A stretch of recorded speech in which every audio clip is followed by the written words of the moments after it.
Elhamdülillah ve salatu ve selamu ala Resulillah amma ba'd. Assalamu alaikum ve rahmatullahi ve barakatuh. Hurmatlı mekendештер, qadırlı musulman bir tuğanlar, barınızlarga jaratkan Allah Taala'nın tınçlığı salamı, meyirimi, rayımı, jana berekesi olsun. Menin kayrılığımın sebebi akırkı kündögü men turalı bolup жаткан сөздөр жана окуялар. Мамлекетибиздин тынчтыгы, элибиздин ынтымагы үчүн барыңыздарды сабырдуулукка чакырам. Эч кандай провокация алдырбастан, жаман күмөндөргө түшпөстөн дуа кылып туруңуздарды суранам. Урматтуу мусулман бир туугандар, кечеги чыккан видео боюнча айтып кетсем, бул шантаж. Провокация аркылуу берүүгө мажбурлоо болуп эсептелет. Мындайча айтканда бул вымогательство. Кудай буйруса жакын арада баары ачыкка чыгат. Чындык менен жалган анык тастыкталат. Өзү бул иш 2-3 ай мурда эле башталган. Фальшивый, жалган, жала 100 ажын атынан арыз жаздырышып, акчаларыбызды ала албай калдык деген доо менен мамлекеттик эмес мекемени, мындайча айтканда муфтиятты текшерүүгө кол салышкан. Бул 100 киши ажылыкка 1 сом төлөмөк турсун, өздөрү бирөөсү дагы катталган эмес болуп чыкты. Ушул жалган коллективный заявление негизинде ГКМБнын кызматкерлери соттун чечимин чыгарып, документтерди тинтүү менен алып кетишкен, ВМК кылып. Бухгалтердин ооруганына карабастан, сахарный диабет, давлениясы бар эле, ошого карабастан 5 саат УКМКда ошону алып отуруп, түнкү саат 12-ге чейин коркутуп, 1 миллион 300 миң долларды сен депозитке коюп турсун, коомчулукка чыгып кетсе өтө чатак болот деп провокация кылышкан.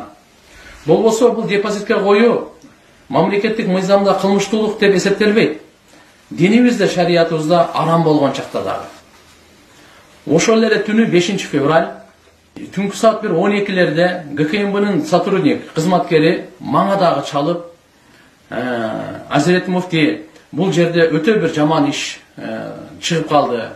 Мынакей Жеңиш ажы мойнуна алып атат, 1 миллион 300 миң долларды конвертация кылып сомго алмаштырып, аны депозитке коюп коюптур, процентке коюп коюптур. Бул менин күнөөм, муфтинин тиешеси жок, кабары жок, билбейт деп. Ушуну сиз билесизби деп мени тастап сураганда, мен айттым, мен азыр буну сенен угуп атам. Буну эч кандай мен кабарым жок, билбейт экенмин депчи.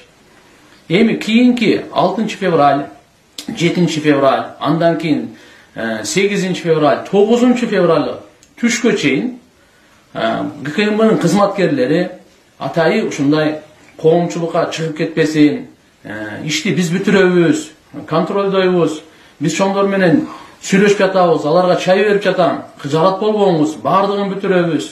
Бирок крупный сумма менен бүтөт. Биздин чоңдор менен сүйлөштүк, алар болуп эсептеп отурушат. Сиз канча дейсиз деп менен сурап, канча дейсиз, канча бересиз деп ушу сөздөр менен пара берүүнү талап кылып турушкан булар өздөрү. Мен аларга ачык айткам.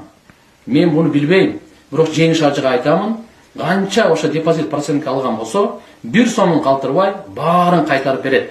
Баарын кайтарып берсин ол процент. Негизги максат ушул арам акча проценттен кутулуу болчу. Анын баарын кайтарып берет деп мен аларга дагы, Жеңиш ажыга дагы айткамын туугандар. Өзү урматтуу мусулман бир тууган, негизи менин милдетим биринчиден мусулмандардын абийирин сактоо. Бул улуу пайгамбарыбыз Мухаммад алейхиссаламдын осуяты. Экинчиден арам акчадан проценттен кутулуу болчу. Мен ишенем, ГКМБнын төрагасы Камчыбек Кыдыршаевичтин да бул иштерге эч кандай тиешеси жок экенинде. Себеби ал күндөрү ал чет өлкөдө болуп, өз өмүрү, ден соолугу менен алек болуп жаткан. Ал эми ажообуз Садыр Нуркожоевичке да тегерегиндегилер туура эмес такталбаган маалыматтарды жеткирип турушкан. Азыр тергөө учурунда көп нерсени мен айтып бере албайм.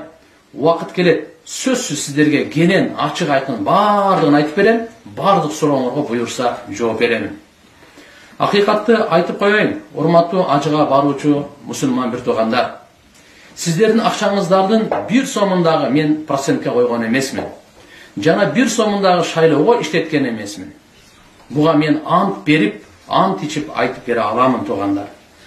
Кудай буйрса, бухгалтер Жеңиш ажы чыкса, өзү сиздерге жообун берет. Ар ким айткан сөзүнө, кылган ишине Алланын алдында дагы, элдин алдында дагы жооп берүүгө милдеттүү. Акырында барыңыздарга өзгөчө социалдык тармакта Facebook, Instagram ушулар аркылуу мага колдоо көрсөткөнүңүздөр үчүн чын жүрөктөн терең ыраазычылык билдирем. Барыңыздардан Алла Таала разы болсун. Барыңыздарды Алла Таалам эки дүйнөдө бактылуу кылсын.